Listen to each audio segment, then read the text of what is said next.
Porque el Señor, ¿verdad?, cada día nos va capacitando. ¿Para qué? Para toda buena obra, dice su palabra. ¿Y qué es toda buena obra? Ir y predicar el evangelio, compartir la palabra, compartir los alimentos, ¿verdad? Dice que ese es el verdadero evangelio también. Y el Señor nos está llamando todos los días a cada uno de nosotros para que nos preparemos, para que nos enlistemos y nos alistemos en todo lo que concierne a la obra del Dios, ¿verdad? ¿Cuántos les gusta servir en la obra de Dios? Amén. Vamos a orar. Señor, te damos gracias por la oportunidad, Señor, de poder compartir el mensaje de tu palabra que has puesto en nuestros corazones, Señor. Y que sea, Señor, lo que necesitamos es que lo guardes en nuestro corazón, Señor, para que pueda ser de fruto y que pueda dar ese fruto, Señor, a su tiempo, Señor, que tu palabra nos confronte, nos lleve a ese lugar que nos tiene que llevar, Señor. Como el sermón del domingo, Señor, era el llamado al arrepentimiento del verdadero discípulo. Que hoy, Señor, podamos comprender, Señor, qué es lo que quieres que nosotros podamos entender, Señor. Tu Espíritu Santo venga a nuestro corazón, a nuestra mente y nos ayude a comprender, Señor, estas palabras que son tuyas. En el nombre de Jesús, amén. El tema de esta tarde se llama Siéntate y piensa si realmente eres un discípulo de Cristo. Amén. Dice, siéntate y piensa si realmente eres un discípulo de Cristo. Y vamos a ir a Lucas, al libro de Lucas, capítulo 14, versículo 33.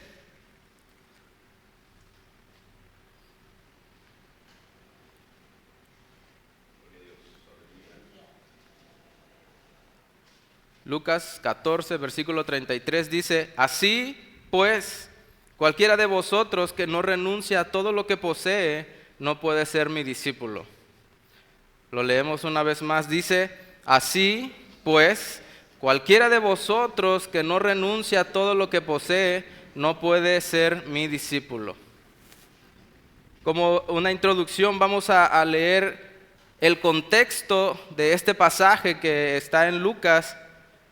¿Y cuál es la enseñanza que el Señor Jesucristo dio a todos aquellos que escucharon esas palabras? Y los llevó a meditar, y también a nosotros nos va a llevar a meditar esta tarde el significado y poder comprender estas palabras. En ese mismo libro de Lucas vamos a ir al versículo 25 del capítulo 14. Y vamos a ir versículo por versículo explicando qué es lo que el Señor Jesucristo nos enseña. Amén. Lucas 14, 25 dice, grandes multitudes iban con él y volviéndose les dijo, hasta ahí. El relato de este pasaje comienza con nuestro Señor Jesucristo que venía de camino a Jerusalén y él ya tenía una fama de acuerdo a los milagros y a las señales que el Señor había hecho en su peregrinaje. Y la fama que había obtenido en ese tiempo dice que grandes multitudes iban con él. Pero se sabe bien que muchas de esas multitudes más tarde serían los que lo iban a entregar.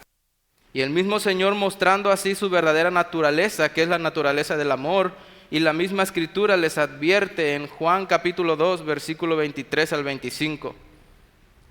Estando en Jerusalén en la fiesta de la Pascua, muchos creyeron en su nombre. ¿Qué dice? Que muchos creyeron, viendo las señales que hacía, pero Jesús mismo no se fiaba ¿de quién? De ellos, porque conocía a todos y no tenía necesidad de que nadie le diese testimonio del hombre, pues él sabía lo que había en el hombre. ¿Verdad que el Señor conoce lo que hay dentro de nosotros? Él sabe lo que estamos pensando en este momento, Él sabe lo que ya pasó y lo que va a pasar. El Señor sabe todas las cosas.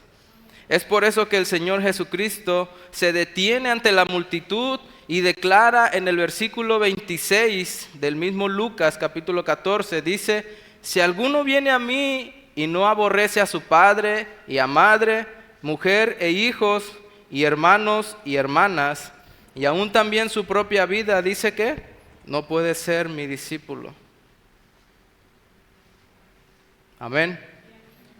El Señor conocía el estado y la condición del corazón de cada uno de todas esas personas que le seguían en la multitud.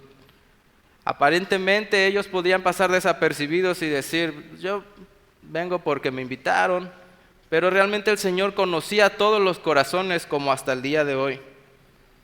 Y Él conocía a cada una de esas personas y era necesario decirles la realidad a ellos, que ser un verdadero seguidor de Cristo es amar al prójimo por sobre todas las personas, ¿sí? Y el mandamiento que el Señor les da es que seguir al Señor Jesús es amarlo por sobre todas las cosas. Ese es el único requisito, ¿verdad? Y Él especifica sobre qué personas necesitamos amar más al Señor. Dice que sobre nuestra madre, nuestro padre, nuestra esposa, esposo, hijos, hermanos, familiares y aún también sobre nuestra propia vida. En palabras más sencillas, el verdadero discípulo del Señor tiene como objeto de su amor solamente al Señor. Ese debe ser su único amor. Y lo que es la preeminencia de Cristo. Para entender una palabra que se llama la supremacía de Cristo, según el diccionario de la Real Academia de la Lengua, es un grado supremo sobre cualquier cosa. Es la preeminencia y superioridad jerárquica, es un nivel muy alto. La supremacía, hablando bíblicamente, es cuando hablamos de Dios y nos referimos a algo simple pero simplista, y es en el ejercicio de su soberanía, es decir, que Dios reina sobre todo poder, sobre toda criatura y sobre toda cosa creada. El Dios gobierna. Ahora bien, las expresiones aborrecer no significa que el discípulo de Cristo debe odiar a sus familiares. Sería algo contradictorio de que en los mandamientos nos dice que honremos a nuestros padres. Entonces, aborrecer no significa que el discípulo deba odiar a sus familiares. Al contrario, este debe amar lo que es la supremacía de Cristo, y por medio de ello Él amará a sus familiares.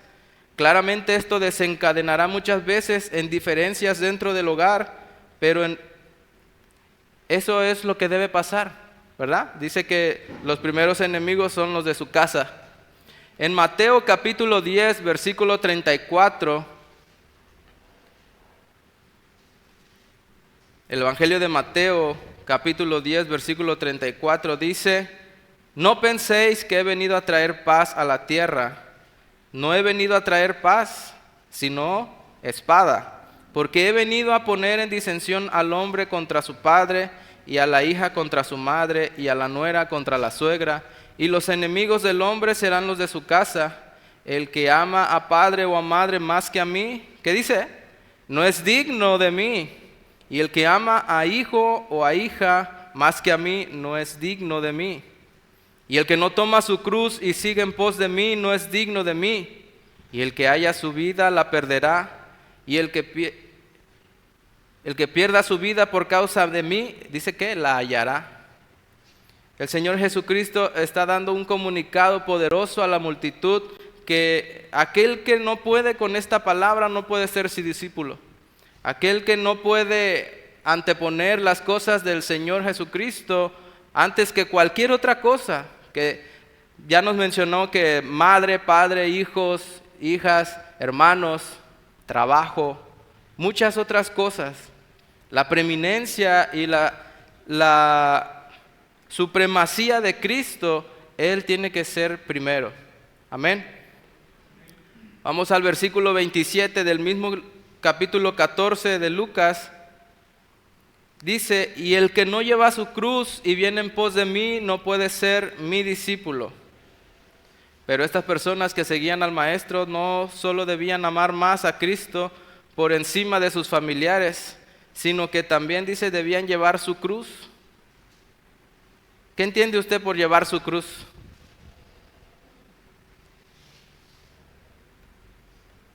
Muchos le dicen la cruz a la esposa, ¿verdad? O al esposo.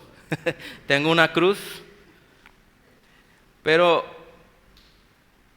también debemos considerar que llevar su cruz, es decir, padecer por el nombre del Señor, pero no en la forma que ellos pensaban. A veces pensamos que seguir a Cristo es que toda la gente está en contra de nosotros. No. Padecer por Cristo, como decía Pablo, Él padecía enfermedades, padecía escasez, padecía persecución.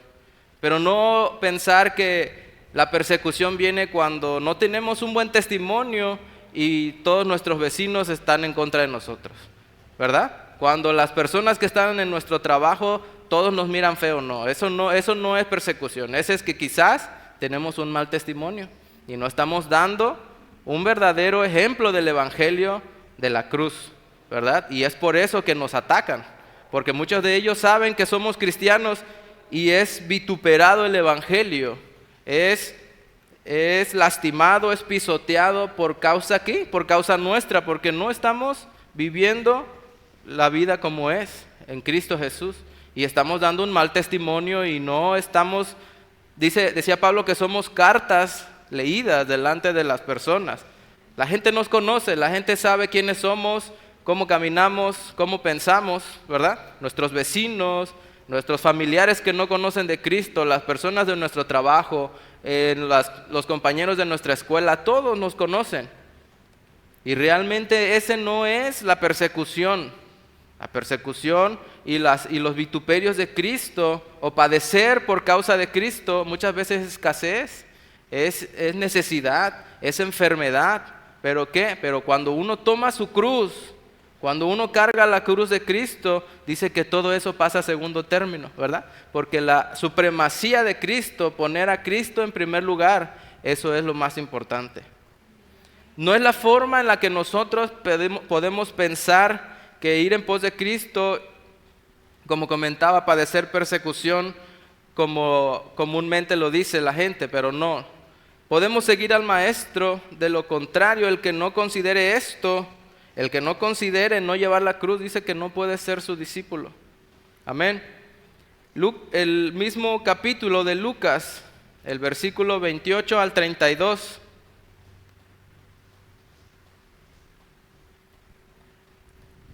Dice, porque ¿quién de vosotros queriendo edificar una torre no se sienta primero y calcula los gastos, a ver si tiene lo que necesita para acabarla? No sea que después haya puesto el cimiento y no pueda acabarla, todos los que lo vean comiencen a hacerle burla de él diciendo, este hombre comenzó a edificar y no pudo acabar. ¿O qué rey al marchar a la guerra contra otro rey no se sienta primero y considera si puede hacer frente con 10,000 al que viene contra él con 20,000? Y si no puede, cuando el otro está todavía lejos, le envía una embajada y le pide condiciones de paz. El Señor Jesucristo, como era característico de Él, nos representa dos parábolas, la cual nos enseña, número uno, a considerar de manera muy concienzuda las implicaciones de la vida cristiana y lo que conlleva seguir a Cristo. Y número dos, obrar conforme a lo analizado. Obrar conforme a lo analizado quiere decir que pongamos en práctica si realmente nosotros decidimos seguir a Cristo con todas las implicaciones que conlleva. Y eso es obrar conforme a lo que ya hemos pensado. El versículo 33, que es el versículo central de este tema, dice, así pues cualquiera de vosotros que no renuncia a todo lo que posee no puede ser mi discípulo. Este pasaje en concreto que nos enseña lo que le estamos leyendo, que se necesita para ser un verdadero discípulo de Él, contemplando de manera práctica todo lo que implica seguir los pasos del Maestro, y en ese sentido veremos 2 puntos en específico. Número 1, la condición que el Señor exige para ser su discípulo, ¿sí? Ese es el punto número 1. Y el punto número 2, el resultado de ignorar la condición que el Señor nos exige. Dice, así que pues cualquiera de vosotros que no renuncie a todo lo que posee, no puede ser mi discípulo.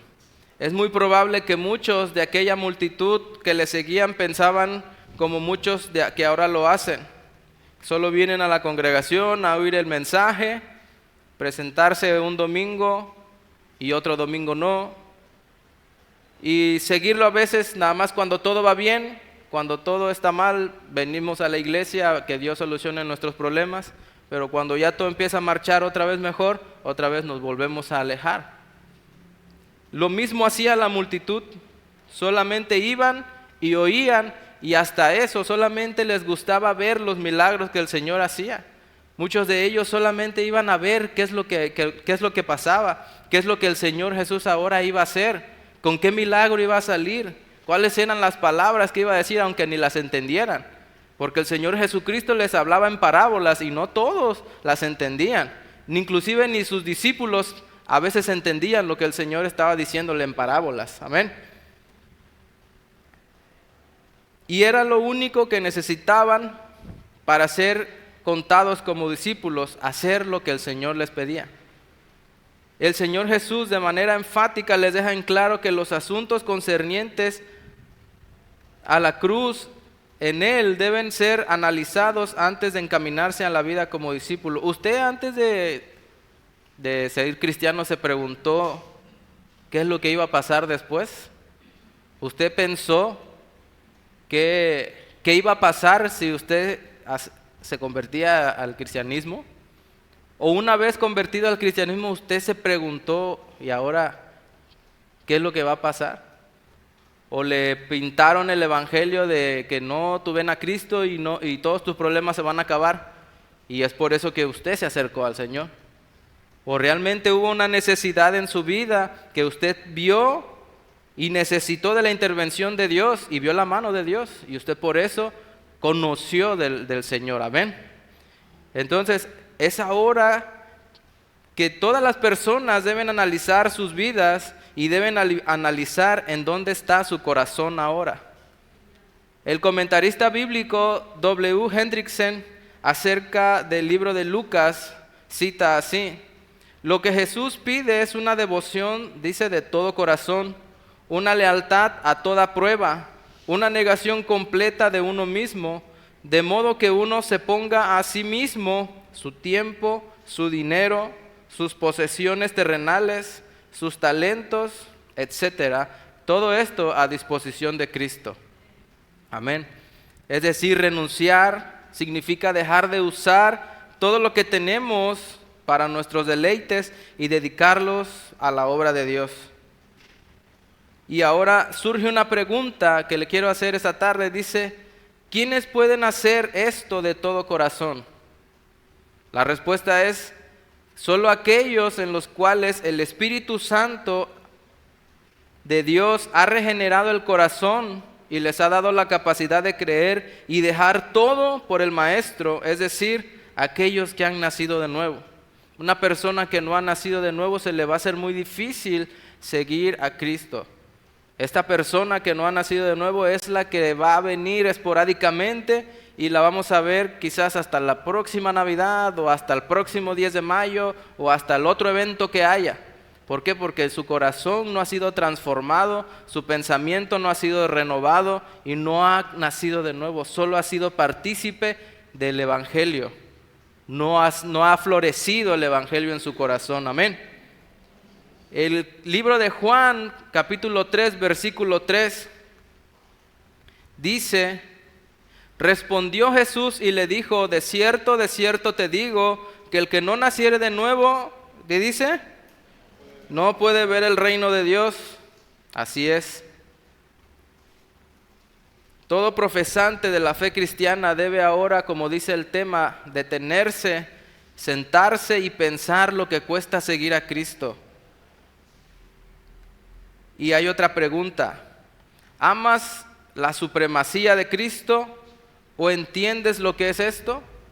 Ya explicamos hace un momentito que la supremacía de Cristo es el nivel más alto de autoridad del Señor. Ponerlo a Él en todo, ante todo y sobre todas las cosas. Número 1, si amas la supremacía de Cristo, entonces tus familiares no son lo más importante, sino ahora lo es Cristo y su palabra y su obra. Hacer esto te llevará a amarlos de verdad, y esto es amar en el Evangelio. Número 2, cuando se refiere a padre y a madre, es amarlos en el quinto mandamiento, como el Señor lo decía, ¿verdad? Honrarlos, ¿para qué? Para que nuestros días sean largos en la tierra. Y eso es amarlos por medio de la palabra, pero antes que el Señor. Número 3, cuando habla de cónyuge, de amor y de sujeción al matrimonio, dice que esto es el resultado de vivir en el Evangelio. Número 4, los hijos, si ellos ven cuánto amas la supremacía de Cristo, o sea, poner a Cristo en primer lugar, entonces tú los amas de la manera en la que Cristo los ama. Y esto viene siendo la adoración en familia. Ya vimos una serie de la adoración en familia con los hijos, ¿verdad? En la casa. Si nosotros le damos el ejemplo a nuestros hijos de cómo servir en la obra, de cómo caminar, de cómo servir, de poner a Cristo en primer lugar, cuando ellos crezcan, ellos van a imitar esa fe.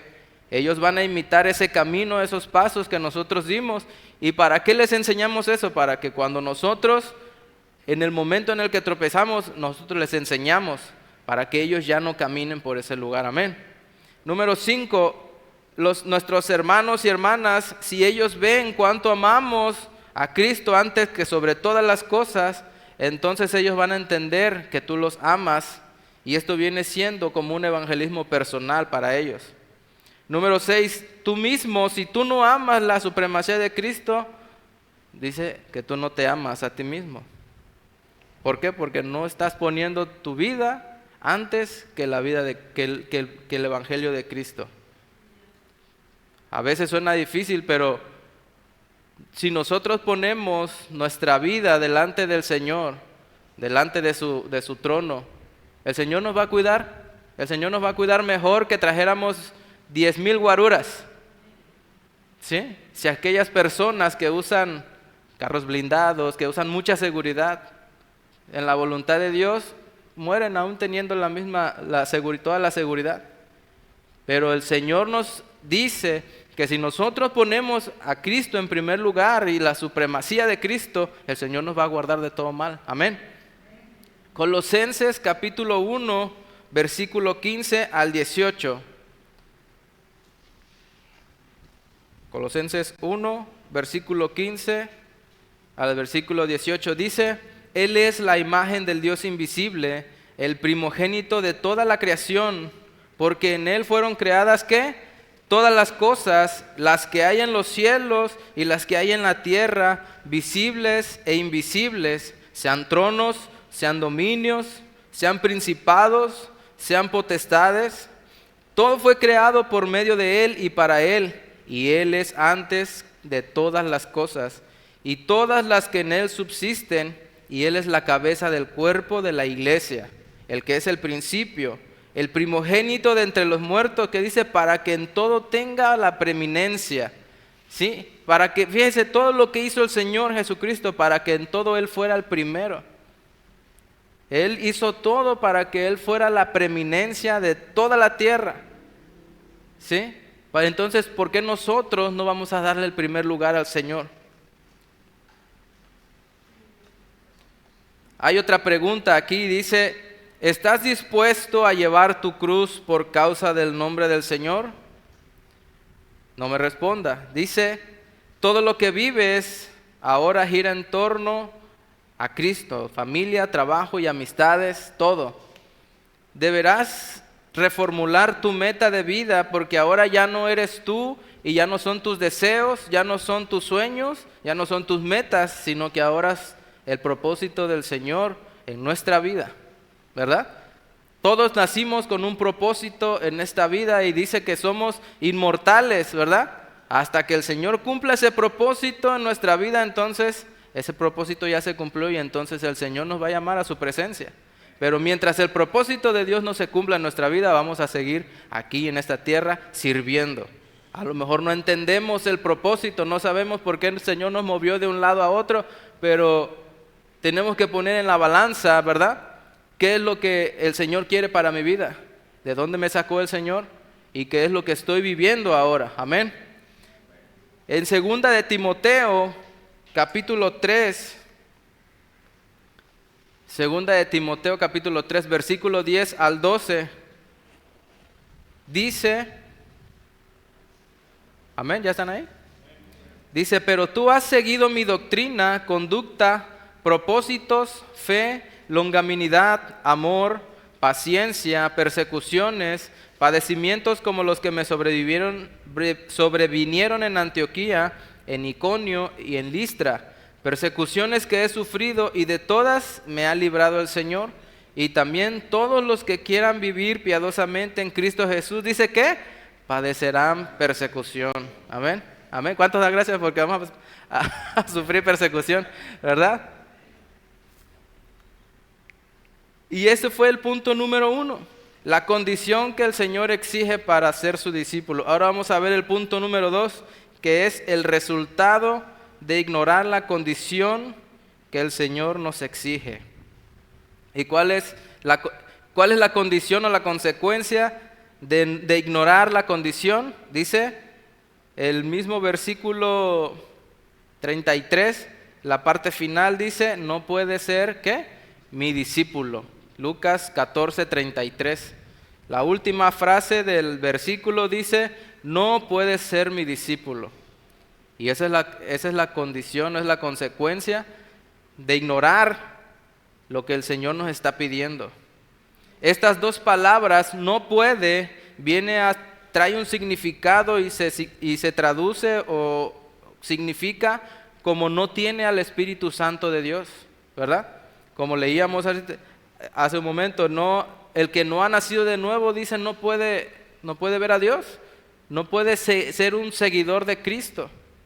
Entonces la palabra que cuando se refiere al ser humano y le dice no puede, aquel que no puede seguirme, quiere decir aquel que no tiene al Espíritu Santo y no puede seguirlo, porque el Espíritu Santo nos selló desde el momento en el que recibimos al Señor Jesucristo. El Espíritu Santo vino a morar a nuestro corazón. Y el Espíritu Santo, ¿qué nos hace? Nos impulsa a querer seguir al Señor. Pero si no tenemos al Espíritu Santo, no va a haber ese impulso, no va a haber ese movimiento, esa necesidad de querer permanecer en la obra del Señor, querer seguir y querer escuchar siquiera un mensaje. Porque el que no tiene el Espíritu Santo, ya quisiera que se terminara el sermón, ya quisiera que se acabara el servicio. ¿Por qué? Porque su espíritu no choca con el Espíritu Santo que se mueve en un lugar como este. Amén.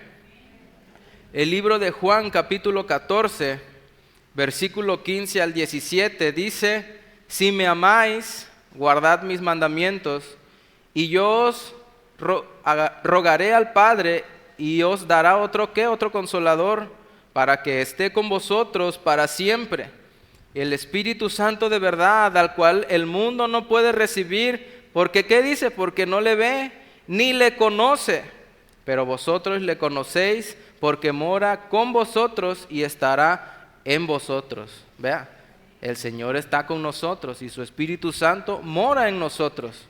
Y es por ese motivo que de forma muy categórica el Señor desaprueba y desestima a todo aquel que no está dispuesto a tenerlo como supremacía en su vida. El Señor no está de acuerdo y no se agrada de ese tipo de personas. Y con seguridad, lo decía, que entre la multitud existían personas con este pensamiento de seguir al Señor Jesucristo solo por un beneficio personal. Y ¿se acuerdan cuando el Señor Jesucristo reprendió a la multitud diciéndoles, ustedes me siguen porque yo les doy de comer solamente? Así igual muchos de ahora. En Juan capítulo 6, versículo 26 dice, respondió Jesús y les dijo, de cierto os digo que me buscáis no por haber visto mis señales, sino porque comisteis el pan y os saciasteis.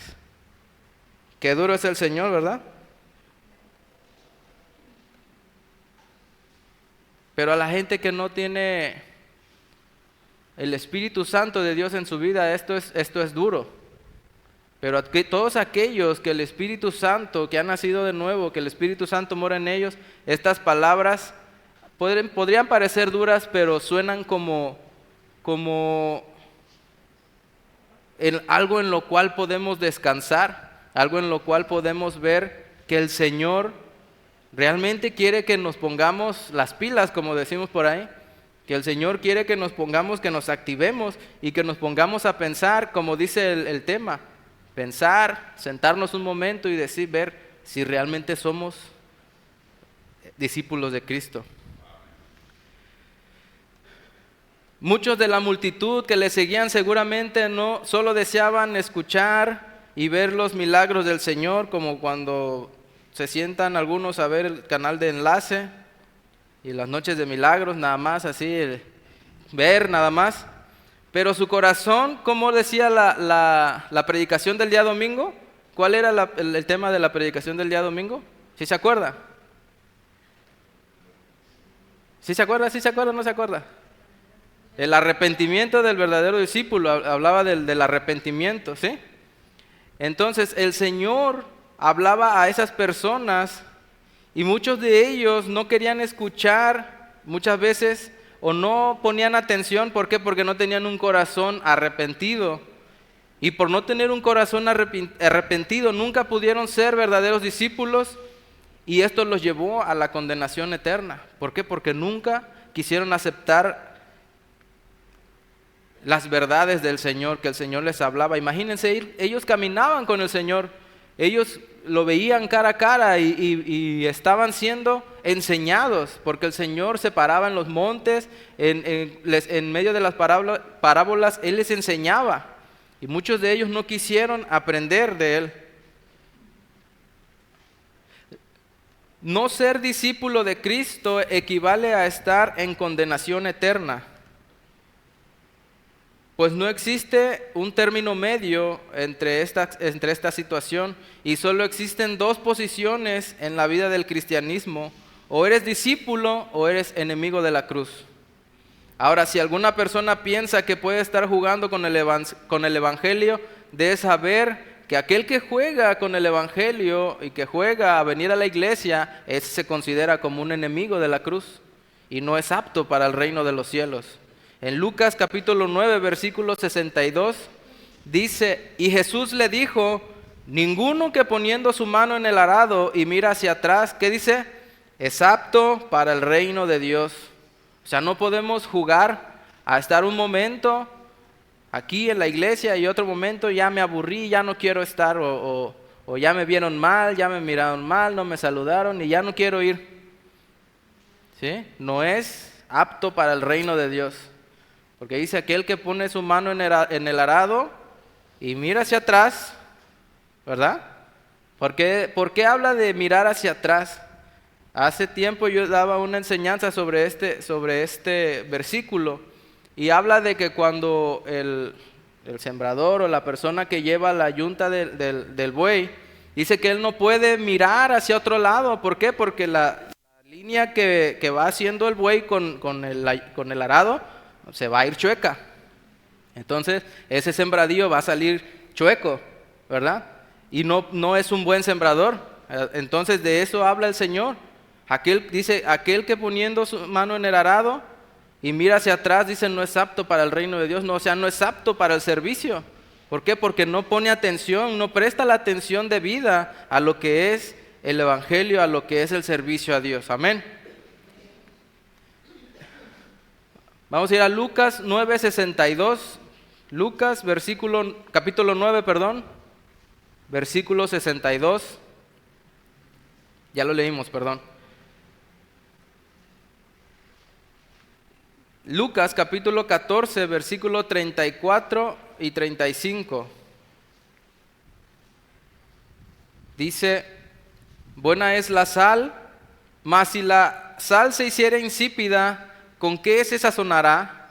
Ni para la tierra, ni para el muladar es útil. La arrojan fuera, el que tiene oídos para oír, oiga. Tristemente habrá muchos que por ahora siguen al Señor Jesús y después terminarán abandonando la fe por amor ¿a qué? Por amor a ellos mismos, como el joven rico, ¿verdad?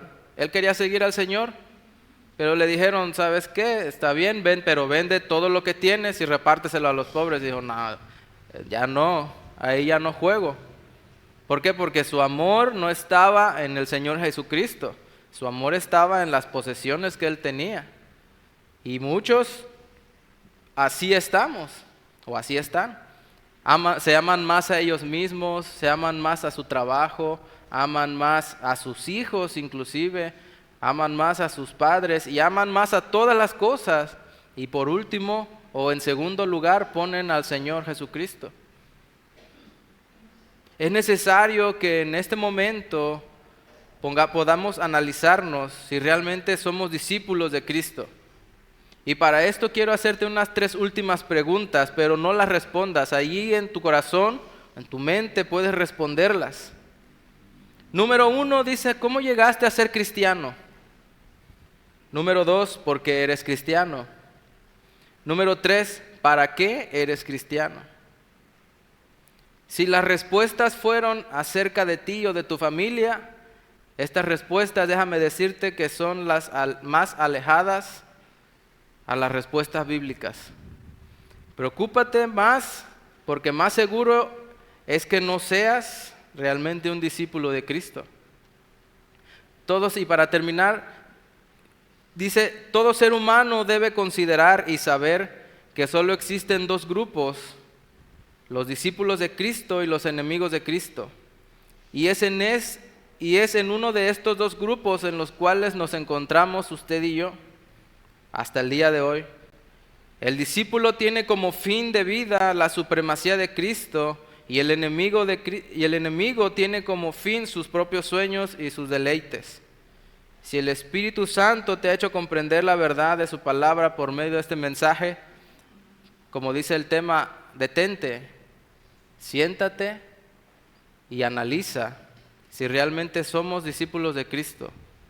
Y esto es válido, ¿por qué? Porque para eso el Señor nos da este mensaje, para que escarbemos en lo más profundo de nuestro corazón y nos preguntemos si realmente estamos siendo verdaderos discípulos, ¿verdad? ¿Qué hemos amado más? ¿Qué hemos puesto de más antes que al Señor Jesucristo?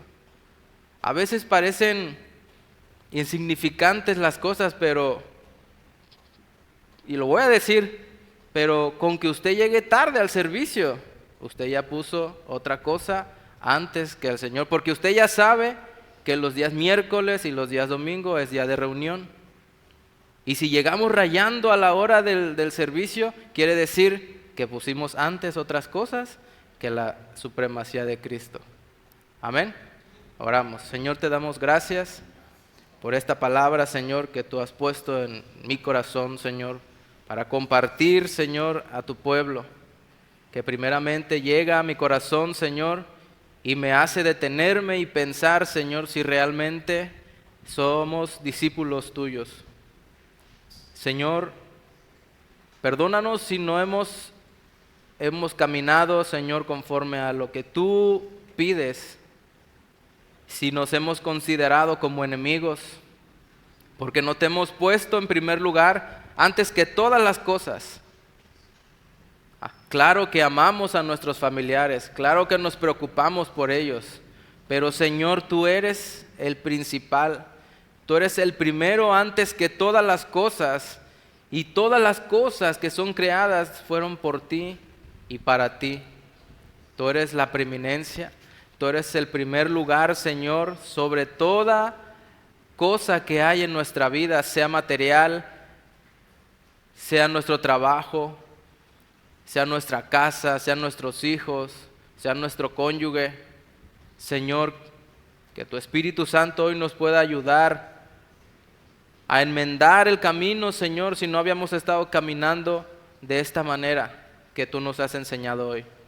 Y si habíamos estado caminando, Señor, de la manera correcta para ser un buen discípulo tuyo, Señor, esfuérzanos cada día más y llévanos a nuestros límites, Señor, para poder, Señor, seguir en la cruz, para poder seguir predicando tu evangelio y para poder seguir caminando, Señor, siendo un buen discípulo tuyo. Gracias, Señor, que esta palabra sea impregnada en nuestro corazón y podamos, Señor, llevarla a la práctica, Señor, y que sea viva, que se haga carne en nuestro corazón para poder vivirla todos los días. En el nombre de Jesús, Señor, te damos gracias. Amén.